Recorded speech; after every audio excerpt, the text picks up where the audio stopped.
Indosiar adalah salah satu stasiun televisi swasta nasional di Indonesia. Stasiun televisi ini beroperasi dari Daan Mogot, Jakarta Barat. Indosiar awalnya didirikan dan dikuasai oleh Salim Group. Pada tahun 2004, Indosiar merupakan bagian dari PT Indosiar Karya Media Terbuka, sebelumnya PT Indovisual Citra Persada, yang tercatat di Bursa Efek Indonesia, dahulu Bursa Efek Jakarta. Pada tanggal 13 Mei tahun 2011, mayoritas saham PT Indosiar Karya Media Terbuka dibeli oleh PT Elang Mahkota Teknologi Terbuka, pemilik SCTV, melalui SCM sebelum bergabung dengan IDKM, menjadikan kedua stasiun televisi berada dalam satu pengendalian. Kini, stasiun televisi ini resmi dikuasai oleh SCM pasca bergabung dengan IDKM dan bersaudara dengan SCTV. Ide dari grup Salim untuk memiliki sebuah televisi swasta sebenarnya sudah ada ketika pemerintah mengeluarkan izin bagi RCTI untuk berdiri sebagai stasiun televisi swasta pertama di Indonesia di tahun 1989. Adanya keuntungan dari TV swasta dan kerajaan bisnis grup Salim yang merambah ke berbagai sektor, membuat adanya keharusan bagi mereka untuk memiliki stasiun TV sendiri. Bak Gayung bersambut, pemerintah kemudian memberikan izin kepada perusahaan patungan antara grup Salim dan Koran Suara Merdeka di Semarang untuk membangun sebuah stasiun televisi lokal. Nama televisi itu adalah Merdeka Citra Televisi Indonesia, MCTI. Izin pendiriannya sendiri dikeluarkan pada tanggal 21 Agustus tahun 1991, dan dimiliki secara patungan masing-masing 60% untuk Salim dan 40% untuk Suara Merdeka. Untuk mempersiapkannya, Salim kemudian melakukan kerjasama dengan TVB Hong Kong yang ditempatkan di kantor pusat MCTI di Semarang. Selain itu, Salim juga merencanakan membangun salah satu stasiun televisi lagi di Batam. Stasiun televisi itu diberi nama Ramako Indo Televisi, RIT TV, yang merupakan patungan dari grup Salim dan grup Ramako, milik Bambang Rahmadi. Pembangunan stasiun TV di daerah tersebut, disebabkan oleh sikap pemerintah yang pada saat itu hanya membolehkan satu stasiun TV swasta di daerah masing-masing. Namun, kemudian Salim memutuskan untuk mengubah rencananya dengan membangun suatu TV swasta nasional. Dalam lobi yang dilakukan oleh Antoni Salim dengan Presiden Soeharto di Eropa, Antoni mengusulkan pembentukan stasiun TV yang mengurusi masalah-masalah ekonomi, khususnya ekonomi pedesaan. Sementara itu, dari pihak lain yaitu Eko Suparjo Rustam anak mantan Gubernur Jawa Tengah Suparjo Rustam, dan Mendagri muncul ide untuk membangun stasiun TV yang berada di Jawa Tengah, untuk menyiarkan siaran berbasis budaya Jawa. Presiden Soeharto kemudian memutuskan untuk menggabungkan ide mereka dalam bentuk satu perusahaan, yaitu PT Indosiar Visual Mandiri, yang bertujuan untuk menyiarkan acara berbasis ekonomi pedesaan dan kebudayaan. Secara resmi, PT Indosiar Visual Mandiri resmi didirikan pada tanggal 19 Juli tahun 1991, dan mendapat izin siarannya pada tanggal 18 Juni tahun 1992. Layaknya TPI, stasiun TV ini dimaksudkan untuk bersiaran secara nasional dengan sifat khusus dinamakan Stasiun Penyiaran Televisi Swasta Khusus, SPTSK, karena memiliki tujuan tertentu, bukan sekadar hiburan semata, tidak seperti stasiun TV swasta lain yang hanya diizinkan bersiaran secara lokal. Memang terdengar aneh, tapi memang begitulah kebijakan pemerintah Orde Baru untuk memberikan keleluasaan pada kroni-kroninya, dalam hal ini grup Salim. Belum lagi beroperasi, setahun kemudian yaitu pada tanggal 30 Januari tahun 1993, Indosiar bersama 4 stasiun TV swasta yang sudah ada, RCTI, SCTV, TPI dan Antv, diizinkan untuk bersiaran dengan status yang sudah diubah, yaitu Stasiun Penyiaran Televisi Swasta Umum (SPTSU). Jika bagi stasiun TV seperti SCTV dan RCTI dengan keputusan ini maka mereka dapat bersiaran nasional, namun bagi Indosiar, berarti mereka bebas dari komitmen yang melekat pada SPTSK tersebut. Inilah yang akhirnya membuat Indosiar mampu menyiarkan acara hiburan pada awal pendiriannya. Pada akhirnya, dua stasiun TV swasta lokal lain yang direncanakan berdiri dan sebagian sahamnya dimiliki grup Salim, yaitu MCTI dan Ramako Indo Televisi di Batam, kemudian memutuskan untuk meleburkan diri mereka dalam Indosiar.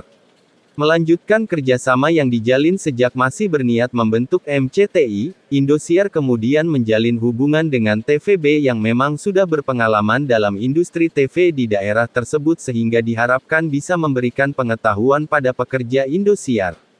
Kerjasama ini diwujudkan dengan mencontoh tindakan TVB dengan membangun studio bagi produksi acara sendiri yang paling modern di Indonesia.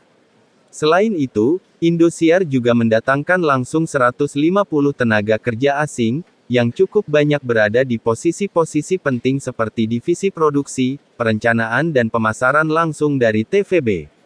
Sayangnya, kebijakan mendatangkan 150 TKA ini langsung menimbulkan kontroversi karena dianggap bisa berbahaya bagi kebudayaan nasional, misalnya karena isu mereka akan memproduksi 800 serial tiruan asing, dan dianggap melanggar peraturan pemerintah. Mengetahui hal itu, sebulan sebelum bersiaran, Desember tahun 1994, manajemen Indosiar memutuskan untuk mengurangi karyawan TVB hanya menjadi 30 orang saja. Mereka kemudian terus dikurangi dengan meningkatkan pelatihan pada karyawan Indosiar yang sudah ada sehingga pada akhirnya pada 1996, hampir tidak ada lagi TKA dari TVB di sana. Ada yang berpendapat, polemik ini tidak lebih merupakan bentuk ketidaksukaan atas seorang pengusaha non-pribumi yang memiliki sebuah stasiun TV. Hasil kerjasama dari TVB itulah, adalah bentuk logo Indosiar yang sangat mirip dengan logo Television Broadcast Limited, Hong Kong dan berbagai program drama Asia yang akan ditayangkan di awal siarannya. Dalam hal pendanaan, pembentukan Indosiar sendiri memakan investasi sebanyak 200 juta dolar.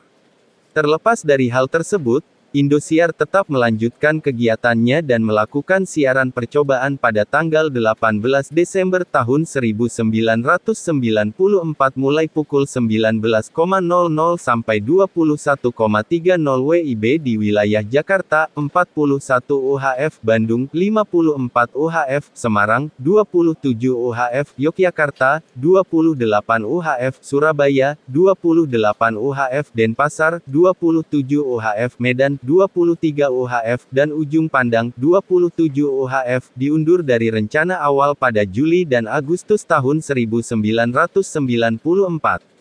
Siaran percobaannya pada saat itu hanya menyiarkan sebuah film dan 2 siaran berita dari TVRI. Akhirnya, Indosiar resmi mengudara pada tanggal 11 Januari tahun 1995, diresmikan oleh Menteri Penerangan Harmoko dan mengawali siaran resminya dengan program Pesta Semarak Indosiar, yang disiarkan langsung mulai jam 19.30 waktu Indonesia Barat. Awalnya, siaran Indosiar hanya berlangsung dari jam 16 waktu Indonesia Barat hingga pukul 0 waktu Indonesia Barat, namun sejak 1997 siarannya mulai dilakukan sejak pagi kecuali untuk akhir pekan, yang sejak awal bersiaran sudah dimulai dari jam 6 waktu Indonesia Barat.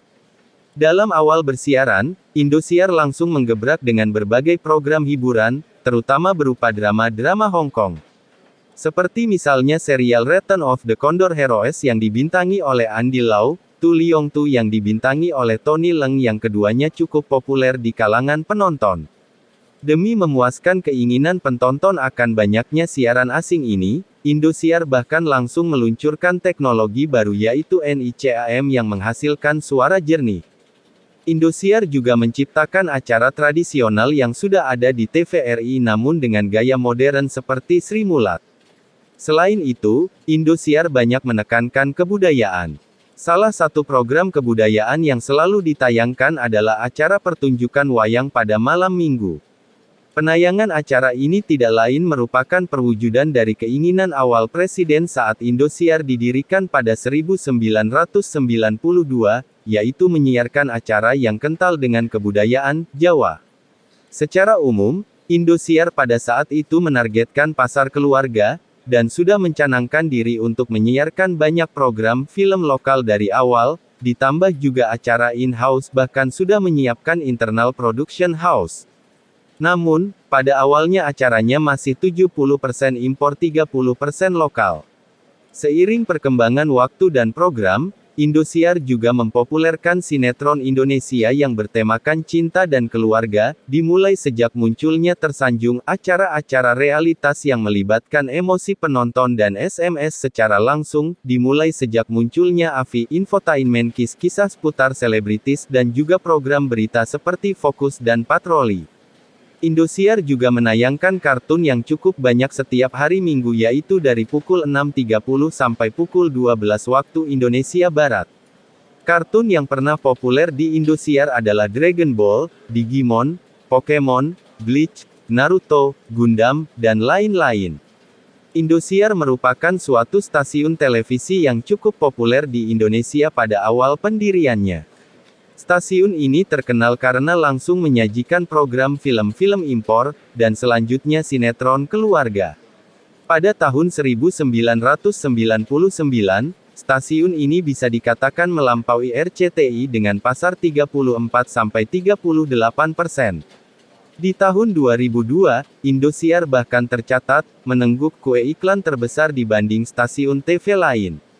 Pada tahun-tahun 2004 sampai tahun 2007, program sinetron awalnya keluarga, namun kemudian juga kolosal, juga cukup dibantu oleh program realitas berupa kontes bernyanyi, seperti AVI, Stardust, Mamma Mia, Superstar Show, dan berbagai program lainnya.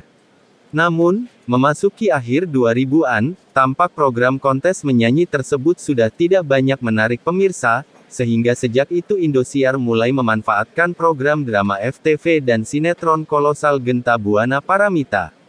Berbagai sinetron tersebut, menandakan perubahan Indosiar menjadi stasiun TV untuk penonton, kelas bawah, sampai saat ini. Awalnya, banyak drama kolosal Indosiar, seperti Tutur Tinular versi 2011 cukup populer, namun kemudian justru Indosiar menjadi pergunjingan di media sosial mengingat program-program drama dan FTV buatan Genta Buana itu cenderung berkualitas rendah dan menggunakan efek animasi yang tidak bagus.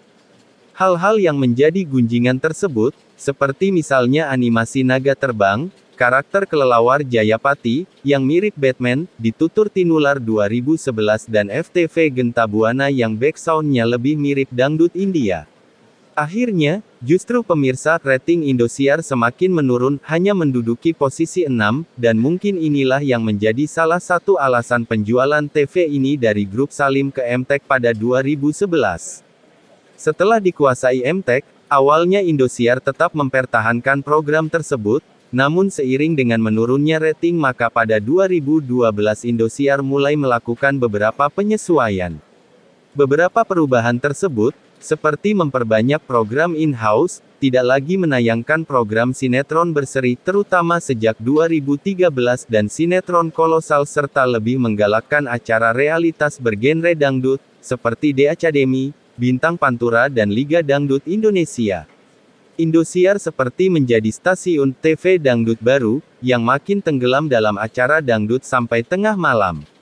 Selain itu pula, Indosiar juga makin memantapkan program FTV yang bernuansa religi, sejak 2014 seperti Azab, Suara Hati Istri dan Pintu Berkah produksi Mega Kreasi Films.